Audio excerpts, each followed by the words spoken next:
U.S. Senator Lindsey Graham has a political ad on the air taking credit for saving the Boeing plant in North Charleston. But is the claim true? Was the National Labor Relations Board really trying to shut down the plant at the request of President Obama? WYFF News 4 investigates Tim Waller with our Truth Check report tonight. Lindsey Graham's ad points to the huge debate a couple of years ago over the Boeing plant in North Charleston. Union workers in Washington state claimed Boeing violated federal labor laws when it built the plant in South Carolina, claiming the company did so they wouldn't have to deal with the union. In this ad, Graham takes credit when the National Labor Relations Board dropped its legal challenge against Boeing.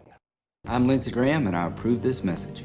When President Obama's NLRB and the big unions tried to shut down Boeing's South Carolina plant, Lindsey Graham took them on.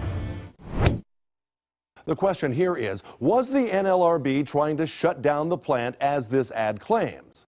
The answer is yes, that is a true statement, even though the National Labor Relations Board said on its website the complaint does not seek the closure of the South Carolina facility, nor does it prohibit Boeing from assembling planes there.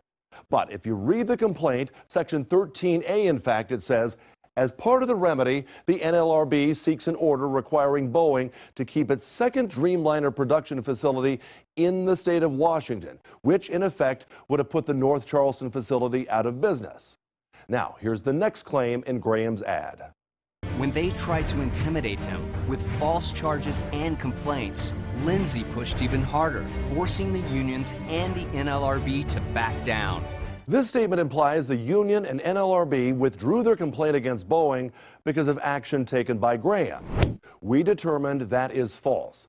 The union dropped its complaint after it struck a deal with Boeing to raise wages and expand production in the state of Washington. Now, it is true Graham led the fight against the union and the NLRB. At one point, in fact, the union filed an ethics complaint against Graham, saying he threatened to cut off funding to the NLRB if their lawsuit continued. But the suit was dropped after the Machinists Union approved a contract extension with Boeing. All right, Tim, thank you. Our next Truth Check report is going to dig into an ad by U.S. Senate candidate Richard Cash, a man who claims he went to jail 10 times for protesting at abortion clinics. And be sure to check out the other Truth Check reports. It's easy. Just head to our website and click Politics, which you'll find under the News tab right there on WYFF4.com.